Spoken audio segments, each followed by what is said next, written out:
Thinking Aloud. Conversations on the leading edge of knowledge and discovery with psychologist Jeffrey Mishlove.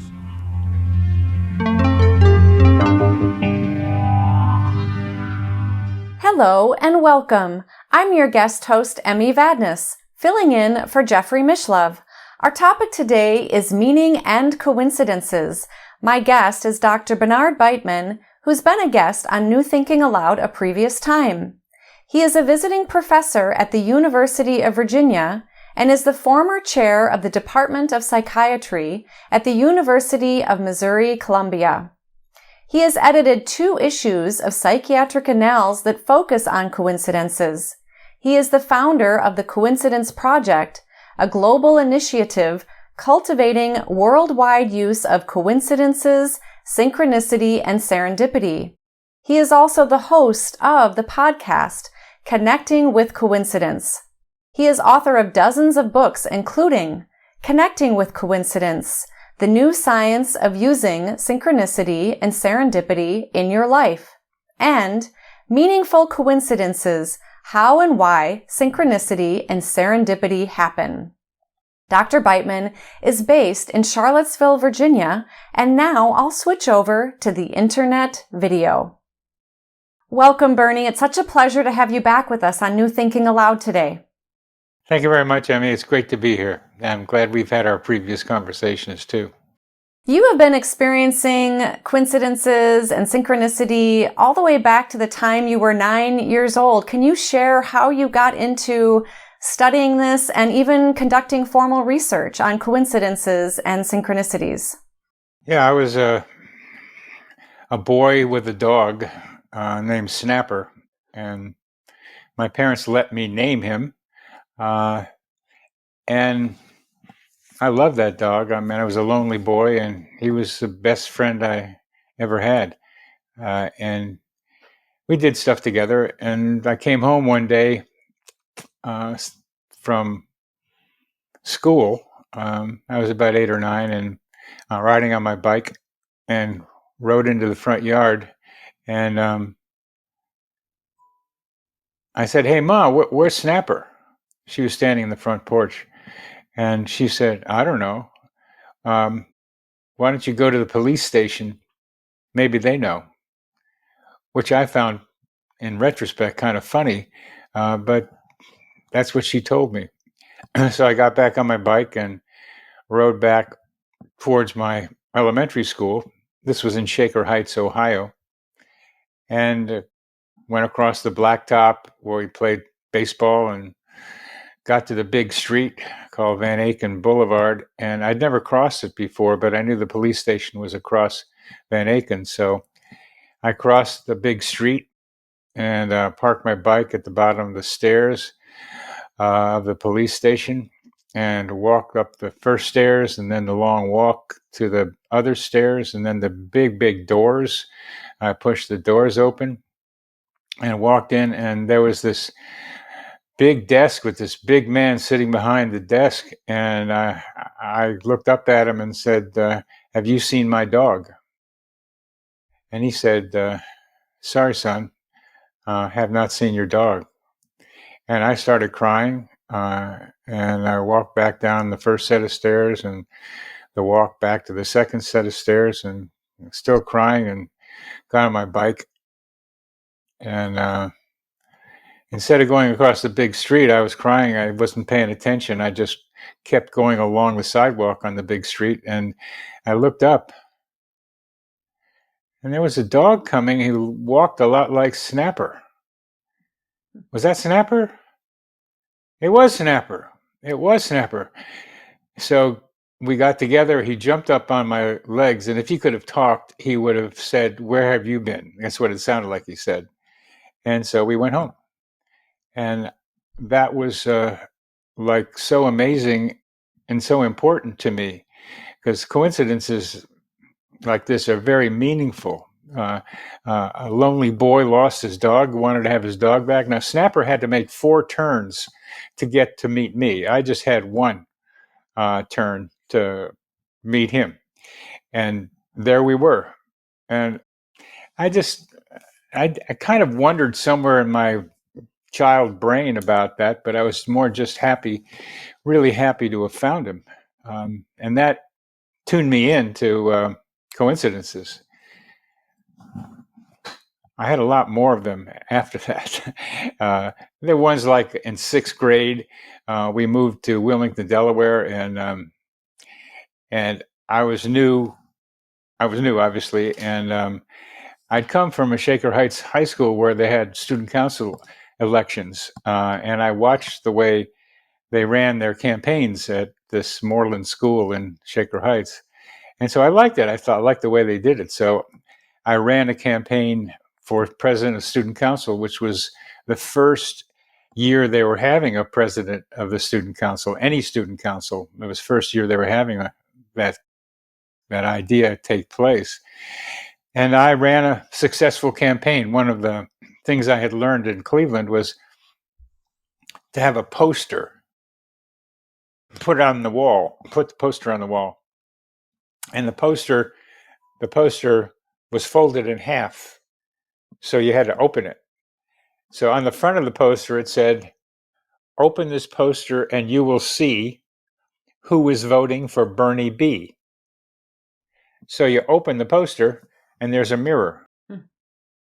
I still think that was pretty clever. And some other things. I got to be president of the student council just walking in and taking what I'd learned. And that was a kind of a coincidence to me. But on top of that, Mrs. Hall, the person who was in charge of the student council, didn't tell me how to run a student council meeting. She thought because I ran a good campaign, I knew how to run the meeting. I sat in student council meetings in Cleveland and I didn't pay attention. I thought it was kind of boring. So I didn't know what to do.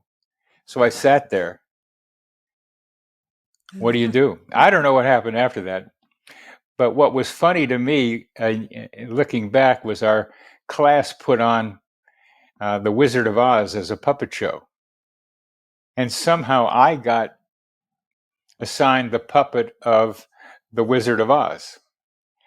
And so when Toto, the dog, comes around and pulls the curtain back of this guy who's creating all kinds of stuff magically, kind of like the way I did the campaign, you pull the curtain back and it's just a guy pulling the levers. And that's kind of what it was for me. So being told to play that role fit with the way that I had done the student council thing. So those were early memories, and they happened a lot on baseball, playing baseball and football and all kinds of things, all kinds of times where this happened. And one of the most coincidence-rich places of my life was 1969 to 1971 in Haight-Ashbury in San Francisco. I was a part-time hippie while being a psychiatric resident at Stanford. I'd come up from Palo Alto and be a hippie. And yeah, I'll end this part of it with this, Emmy. There was a sign there somewhere on Haight Street that said, "Synchronicity spoken here." Did you find that synchronicities just kept happening for you? And you wanted to follow them, to research them eventually? They kept happening in San Francisco to a point where I had to tell myself, don't let them blow your mind, because there were so many of them. I wrote some of them down, but that book got lost. Somebody stole it. So I don't know some of them, but I remember some of them. There are all kinds of ones happening in San Francisco. I mean, if I look at my life now here in Charlottesville, Virginia, I get involved with coincidences on a regular basis now. It's like I live them. They live with me.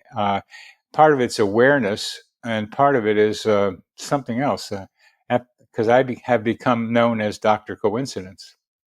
Well, you and I had one when we first met, even just through email. We haven't even spoken yet. We were scheduling our preliminary conversation to set up this interview here today. And you had asked me if we could reschedule, and I said that was fine. And then we learned later that we both took that time, so it gave me a block in my schedule.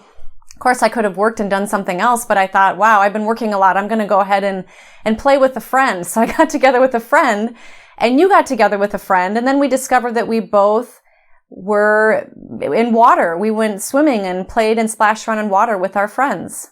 We parallel played, Emmy. Exactly. Part of the fun of this is to ask you, how do you think that happened? I think we're all connected.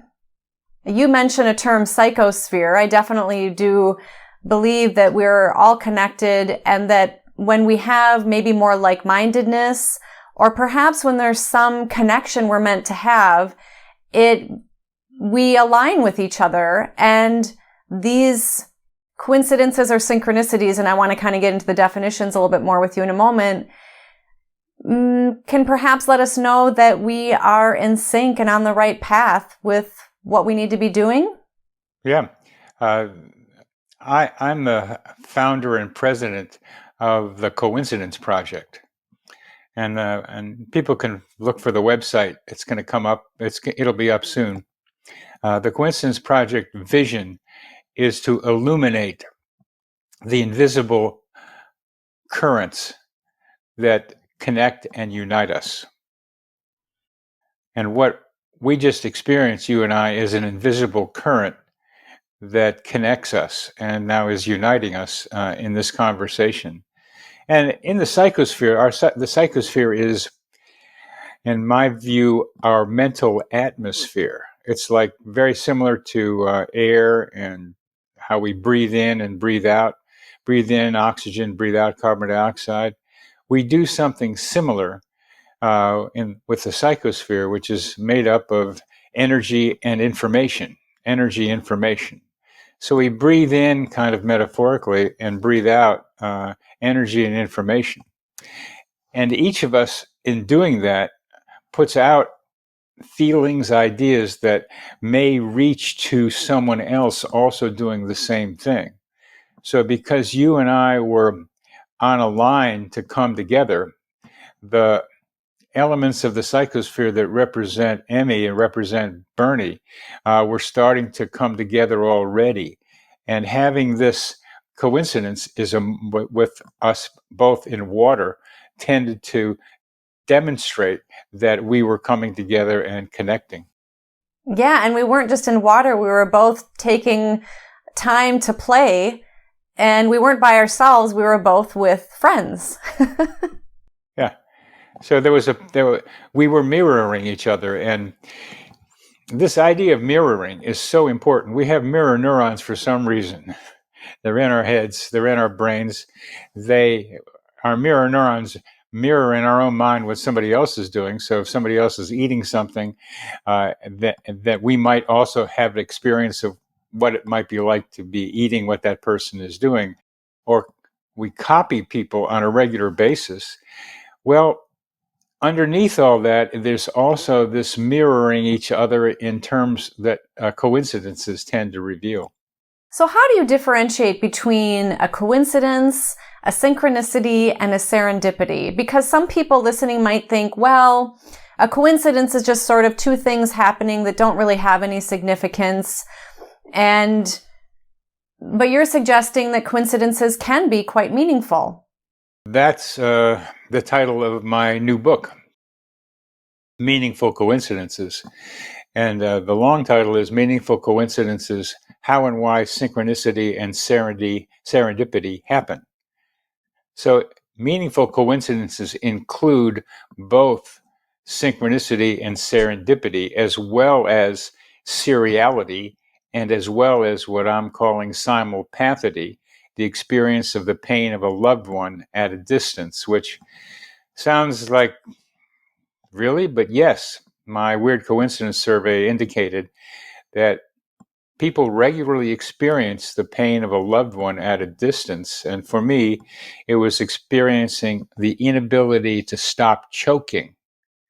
1973.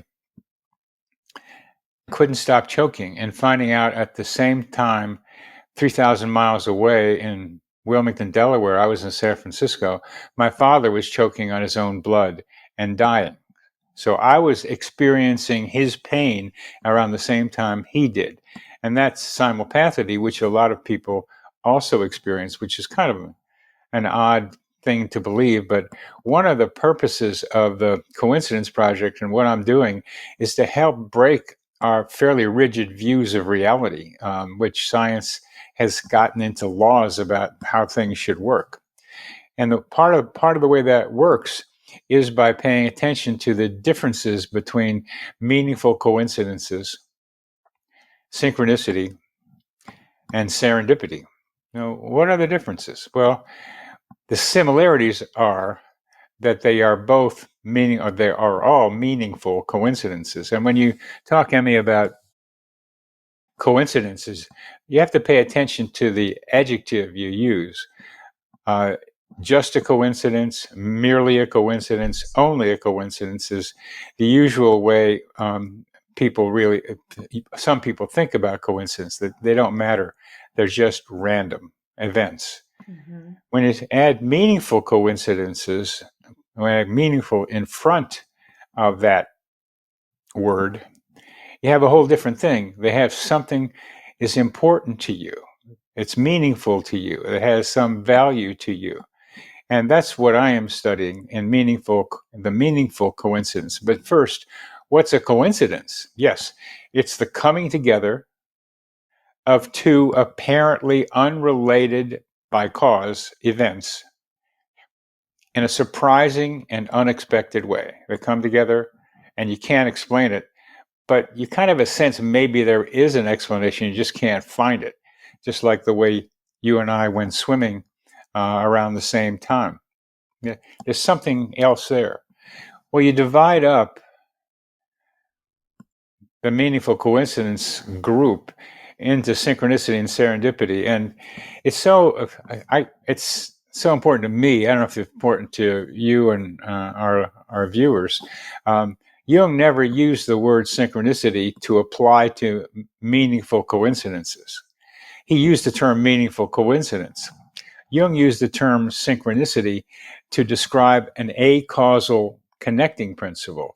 Synchronicity was a way to explain meaningful coincidences to Jung. But in modern use, synchronicity refers with a lot of people to meaningful coincidence. So what's the difference between synchronicity currently used and these words are not well defined?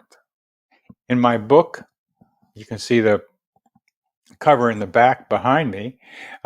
In my book, I try to make some definitions, but they're evolving, just like a lot of definitions evolve all the time.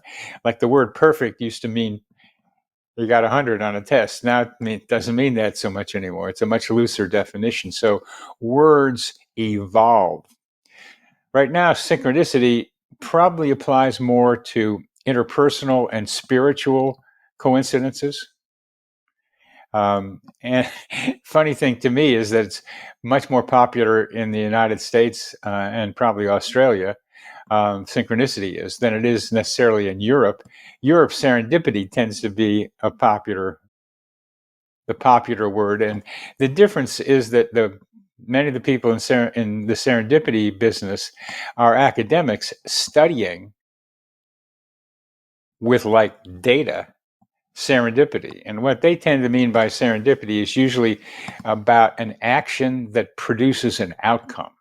It's more like in the practical world, in the material world, rather than in the psychological and spiritual world where synchronicity tends to be. So those general categories are pretty good distinctions. But serendipity is funny because they have a couple different definitions of serendipity. One is finding something you're looking for while you're looking for something else. And another part of the definition is finding something totally unexpected that you weren't even looking for, just shows up. Mm-hmm. The most famous one of those is the discovery of penicillin by Alexander Fleming. And you can read about that in my book if you want to. It's like a lot of stuff happened for penicillin to be discovered, and then in 1929, and then to be made into mass production by a woman named Moldy Mary. They ended up calling her Mary Hunt, who found the just right mold that made huge amounts of penicillin, with a lot of stuff happening in between that. It's quite a story. That's serendipity. A lot of Nobel Prize winners found what they want, what they got serendipitously. Synchronicity tends to be about, as I mentioned, emotional and spiritual events and changes and meanings. And the most famous of those stories is Carl Jung's. People quote it all the time, and it's worth mentioning just what happened because it's an important one that's gotten more looks than a lot of people don't know about how it happened and all the potential. But Jung was in Zurich, Switzerland, where he had his office and his home. And he was dealing with a woman who had a very rigid, let's say, basic, rational, scientific view of the world. And Jung couldn't break through the cauldron of her rationality. And Jung was frustrated. And it's very important to recognize that if need tends to drive synchronicity, high emotion tends to drive synchronicity. So Jung was frustrated. He wanted to be able to get across something to his patient. She wasn't listening. So one day she comes in describing a dream, because that's what Jungian patients were supposed to do. And in the dream, it was about a golden scarab piece of jewelry, a ring.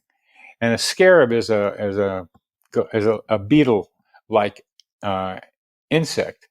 And it meant to Jung archetype of transformation.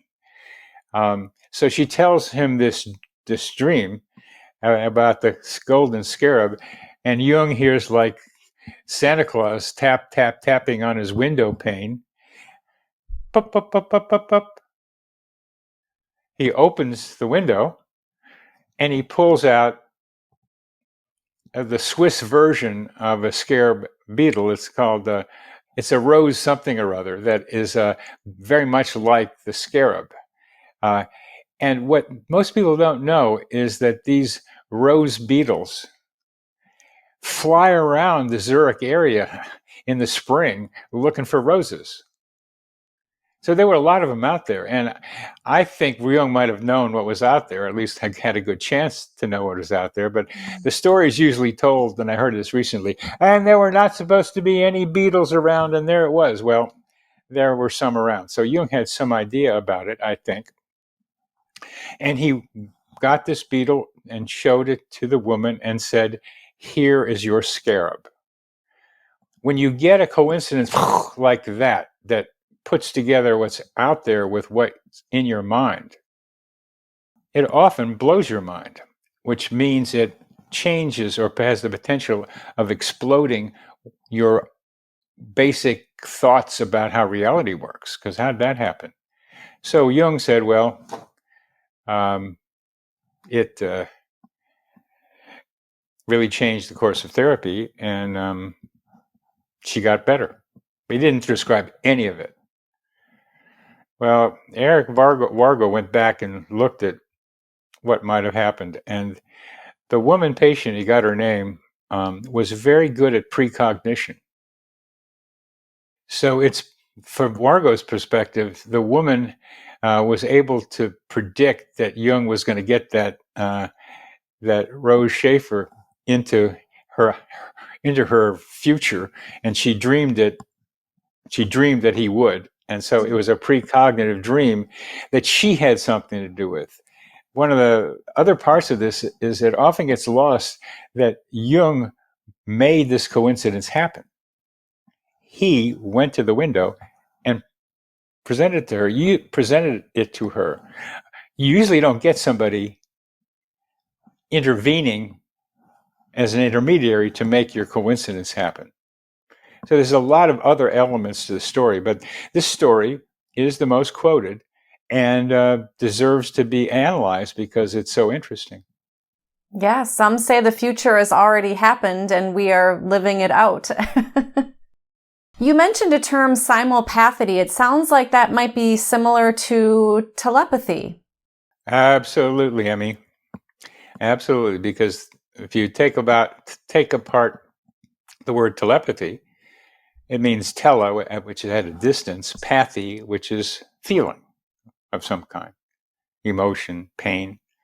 So the original definition of telepathy was what I'm calling simulpathy, feeling the pain of a loved one at a distance. But telepathy, as you know, has gotten very cognitive, so it's more about thought transference rather than about feeling transference. So I made up this name to catch us back to back to the future. We went to the past to bring it into the present. In your research, have you found that people who have stronger bonds tend to have more meaningful coincidences? I know the research about simulpathy. That's not what I've done, but Ian Stevenson here at the University of Virginia researched this question and asked a lot of people and got some good numbers that simulpathy is more likely to happen between people who are emotionally connected. And it doesn't necessarily mean a family member. It could be somebody that is a loved one that's not a family member. So there's something about love and connection that increases the probability of coincidences between two people. I love messing with my younger son with that because I do that with him sometimes, and he said, "Oh no, you called restaurant right when he was thinking about me or doing something else." It was like it's there. It happens between two people who are particularly open to talking about it because you don't know it's happening until you say it's happening. And why do you think that occurs, that love could create more meaningful coincidences and synchronicities? You're talking about love, Emmy. I am a great romantic, and that's a form of love, romance. But it's really a great one, and it's something I continue to study as well as experience. It's fun. Love is so many mystics have said is what makes is in the universe. They feel this endless love from the universe, God, or whatever you want to call this big consciousness that we're part of. Love is a wonderful connector among and between people. If you love somebody and that person loves you, what a wonderful experience that is, and it's a conveyor belt for more connections with each other. And do you think it's because when you love somebody, you think about them more, perhaps you have more feeling, affection, emotion, and so though that focus and attention and maybe intention to continue to have them in your life might somehow manifest some of these coincidences? Yeah, I think so. I agree. Is there anything else you want to say about that? Have you waxing poetic? I was going to leave that with you, because you did pretty well with that. It's really a hard question because I could go on and on about the different forms of love and connection, but it's the heart and the mind coming together. Just the greatest thing you could ever learn is to love and be loved in return. The greatest thing you can ever learn is to love and feel the love of someone else in return. And that does something to the human body, heart, mind that no other things do, except maybe the love of whatever the intelligence is that has something to do with making us and creating the world we're in, because we do not know how we got here, and we ask a lot of questions about that. What I do know is that we need much more love in this world, as so many songs have said. What the world needs now is love, sweet love. I mean, we need more love as showing our connections among and between us, because we are headed for the sixth major extinction of this planet. And what I'm trying to do is encourage people to tell each other coincidence stories. And my book will encourage you to recognize coincidence stories in yourself, and with other people, and to encourage you to tell the other person the story. As Emmy, you told me, you're part of the story. You have to be able to talk about them with each other to know they exist. And just talking about them together brings you closer together. Mm-hmm. But more importantly, I think the study of coincidences and the use of coincidences will help mitigate, reduce the tragedy that human beings are now visiting upon ourselves and our planet. We are trashing our planet. I mean, I can go to the gym a little while, I can go to the river and go swimming. Food is around, but that's not true in a lot of places around the world now. And some of it's political and some of it is climate change. Some of it is the planet is heating up and we're doing it. We're trashing our home, us human beings. So I propose to you that you recognize the existence of the collective human organism, the collective human organism, the CHO, and that we, each of us, is a potential cell in this giant organism. And as a cell in the giant organism, we are here to find our purpose. What are we here for? What are we doing? You can see what I'm doing. I'm doing this coincidence stuff. I've had a lot of history that's gotten me here, being chairman of a psychiatry department, being scouted by the Oakland Raiders for football, going to a Pittsburgh Pirate tryout camp, being a part-time hippie in San Francisco. I've been in a lot of different places, a lot of different experiences, each of which I've experienced a lot of coincidences. So I have learned how to write about them and talk about them. That's my job.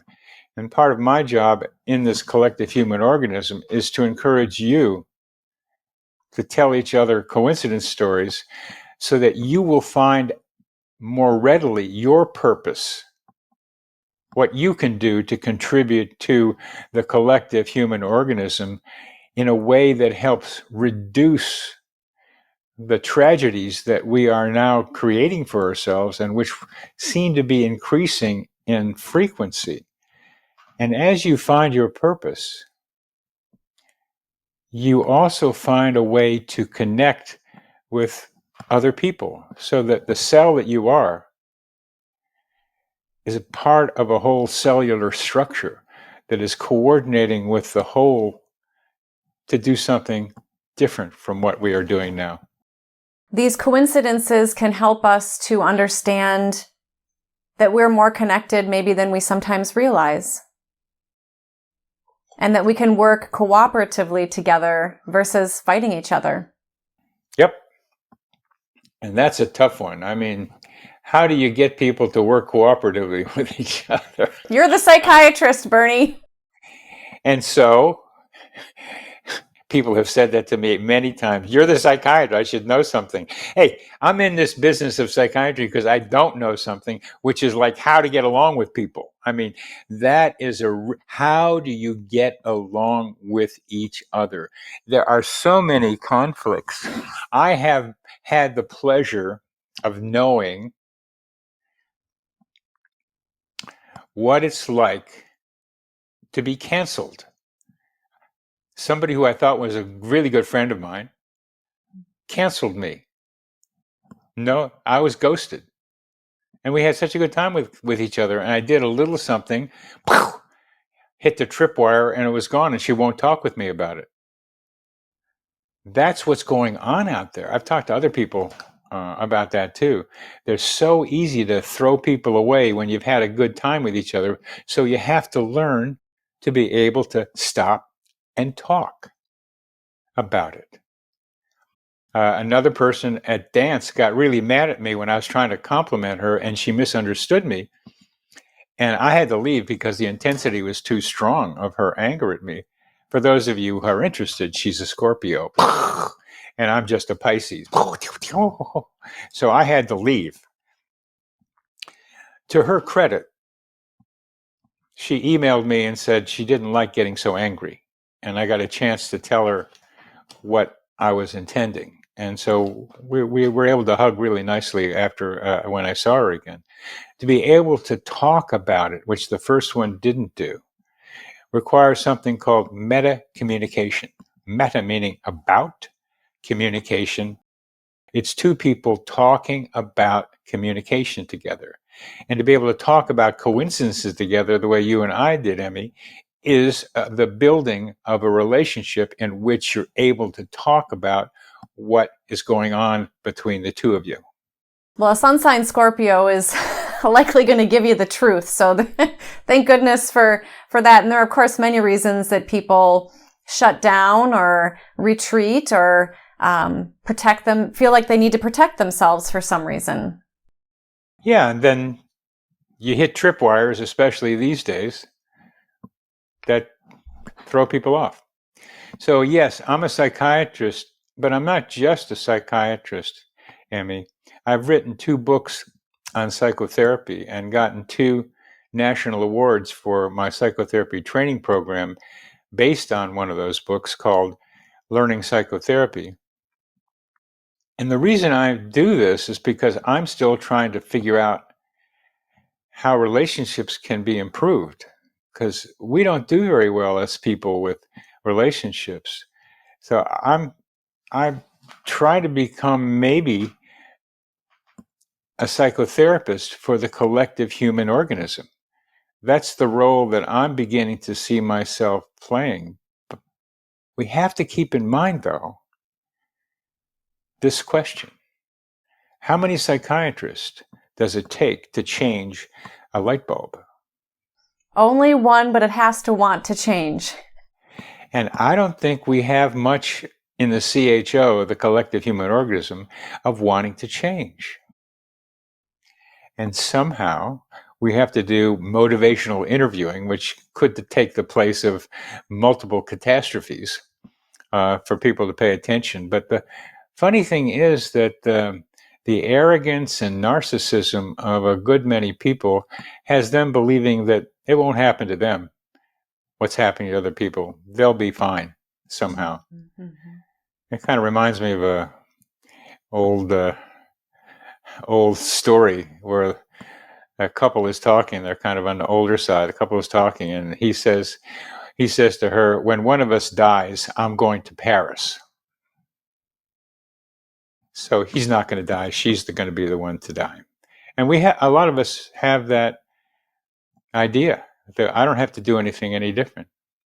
And how do we find a way to activate the self-observer of each person? Because you could observe yourself having a pattern of going swimming that was like mine. You could observe that. It's a simple one, but you observed that enough to be able to say that to me, for us to be able to discuss it. You have to be able to step back. You have to develop your ability to observe the goings on in your own mind in order to be able to see what's there and possibly change that, and then to develop an alliance between the self-observers of the two people to look at what's going on between them.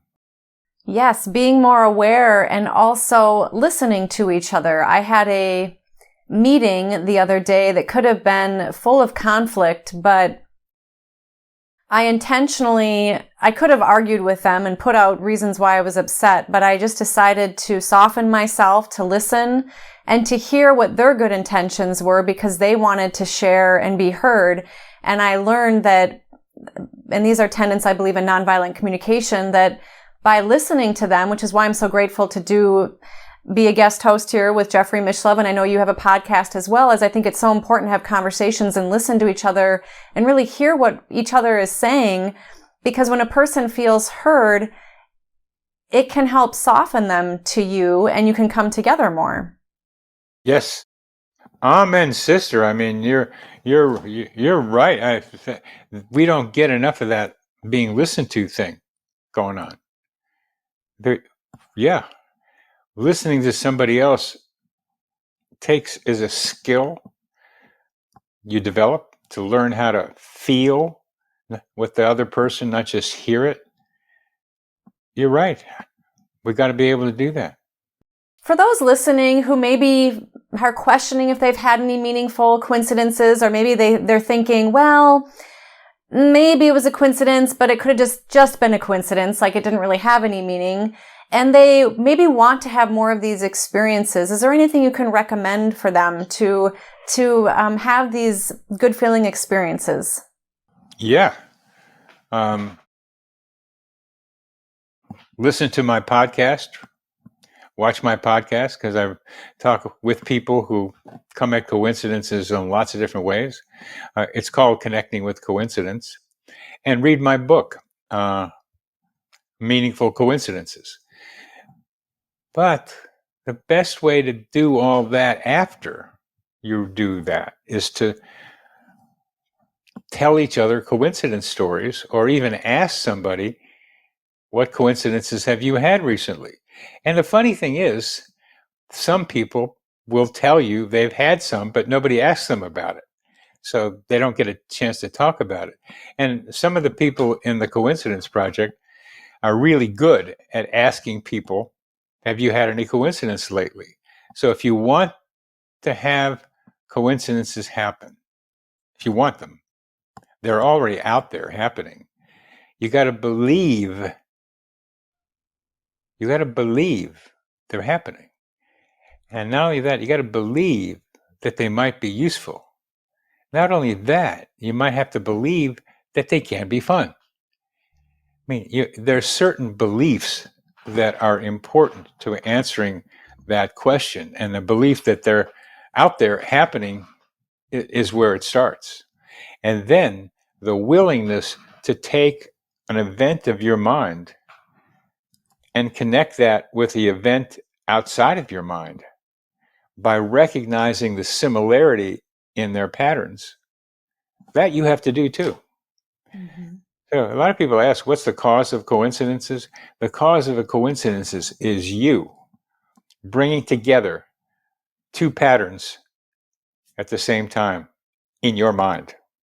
Yeah, you mentioned practical reasons that coincidences happen. And one we've talked about is connections. You shared that it can also help with decision making. What are some of the other ways that coincidences or meaningful coincidences and synchronicities can help people? One of my favorites is curiosity. That if this stuff happens, you start wondering, why'd that happen? So when you get curious, then you start opening your mind to new possibilities. And that's good for you. Curiosity sometimes kills the cat, it's for sure. But a lot of times curiosity opens your mind to new ideas. So that's one. It helps with decision making, as you have mentioned. And there's one story that I really liked. There's several steps in making a decision. And the first is knowing you better make a decision. I mean, sometimes you don't know that, and you got to define the pattern first that's got to be decided upon. So this is in my book too, and I don't know how I stumbled across this, but an Uber driver drove her boyfriend to the airport so he could visit his sick mother. Bye-bye, kiss, kiss. Okay, so a couple of days later, she picked somebody else up at the airport, a woman, and the woman gives her directions to her boyfriend's apartment building. And she said, I've been here before, the driver says, and she drives in, and there's her boyfriend's car parked there. It's not at the airport where she thought it was going to be. His car's parked out there. Then he comes out, and he puts his arms around this other woman who had been talking all about her boyfriend that she's going to go visit.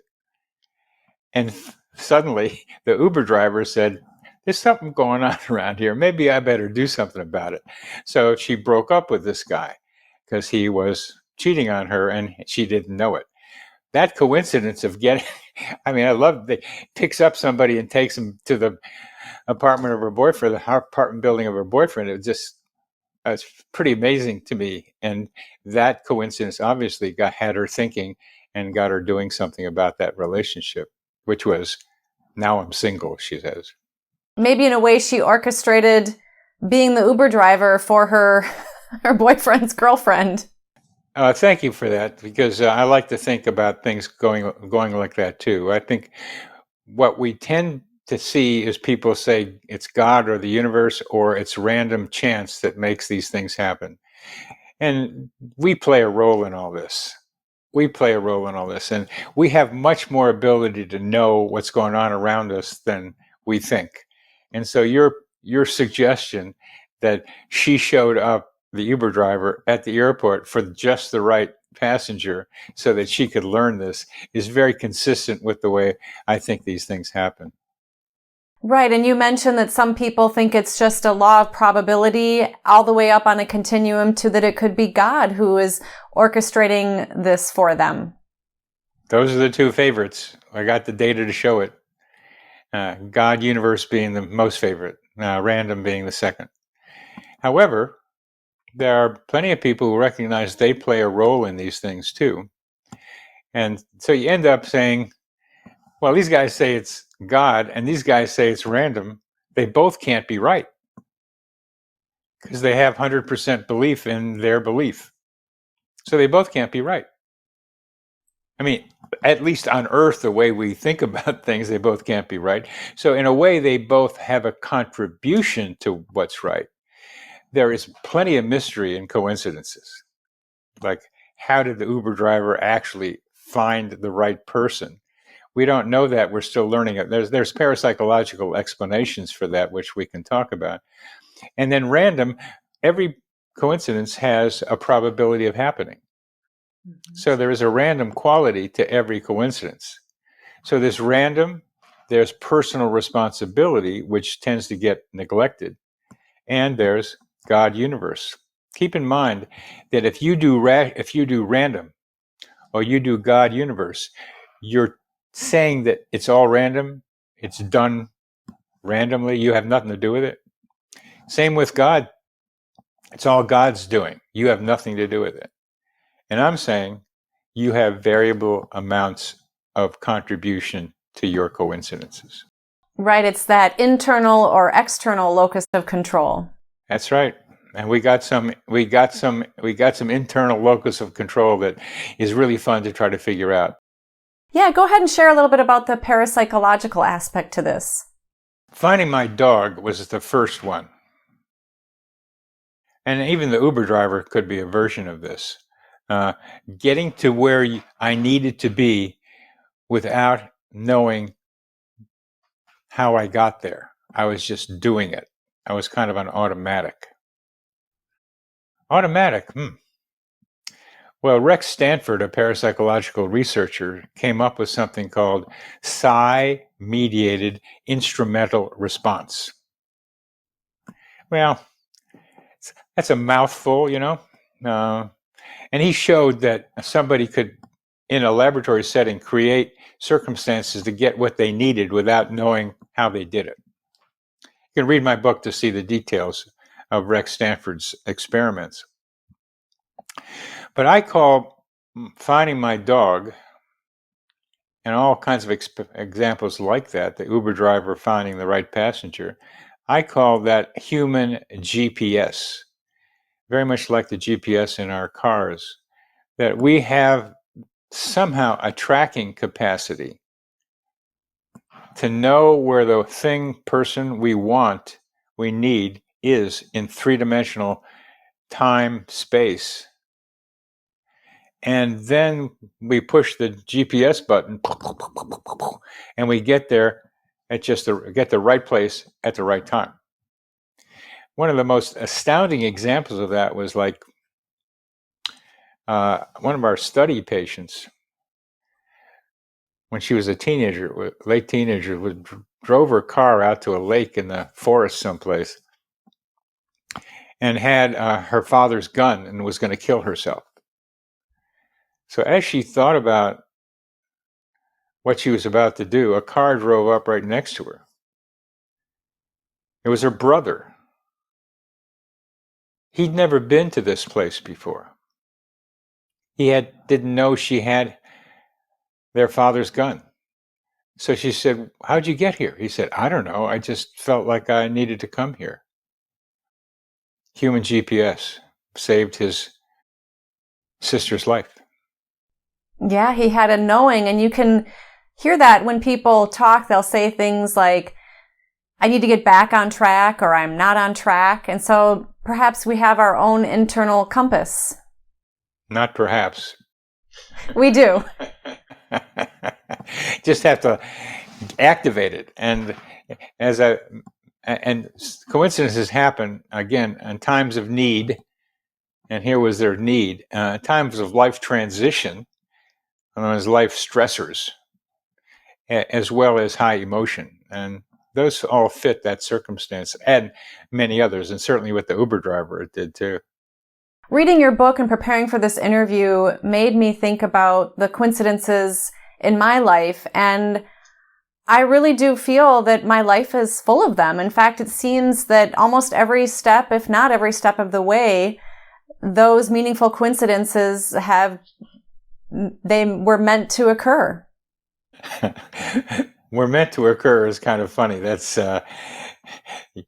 if you made them happen, they may not have happened if you didn't participate in them. So somehow you have played a role in it. But what we mean by meant and fate is something else. I'm reading a book called The Coincidence Makers. These are people who create coincidences for other people. The Coincidence Makers. It's really fun because the guy who wrote it understood coincidences very well. There's a lot of love and romance in this thing too, and a little bit of magical stuff happening. But there is some idea that there is a coincidence control office, an Earth coincidence control office. This is John Lilly's idea. He was a psychonaut. He explored consciousness. And he said there was an Earth coincidence control office, ECCO, ECCO, which means behold in Italian and I think Latin, ECCO, and that there's a solar system coincidence control office all the way up as nested control offices. Well, I like that idea. I was just wondering who was like paying for these earthly coincidence makers. And yeah, there's something going on here, and we don't know what it is. Do you, Mr. Jones? Said Bob Dylan, and or don't you? You don't, Mr. Jones. You don't know what's going on here. There's something else going on here, and I'm in this, Emmy, because I'm curious, and like Alice, I'm saying it gets curiouser and curiouser. What's going on here? What we think is real here has a lot of shadows and mechanical things and ideas and feelings and energy going on around it. And coincidences give us a link to what's going on outside our materialistic bubble. What do you think is making these meaningful coincidences happen? That's what I'm trying to answer. I can define the circumstances. I can define sometimes people's involvement in them. But to me, it's an evolution for human beings to evolve into awareness of serendipity and synchronicity. And we better do it fast, along with other consciousness raising ways to recognize that we, the collective human organism, are on a self-destructive pathway. So the purpose of it, I see, of coincidences is a practical one, a teleological one. We're drawn to an outcome, not so much only the past, but what the future is drawing us towards. And the future is drawing us towards collecting in a loving, caring way where we can talk with each other about ourselves and what's going on with us, and having fun, man. I just think this Earth is a great place to have fun, and coincidences are a lot of fun. Well, I've had a lot of fun meeting you, getting to know you, Bernie, and I love that you bring up the aspect around Earth and how we all need to come together more, and the world definitely needs more love. And I'm so grateful to have the opportunity to share what you're sharing.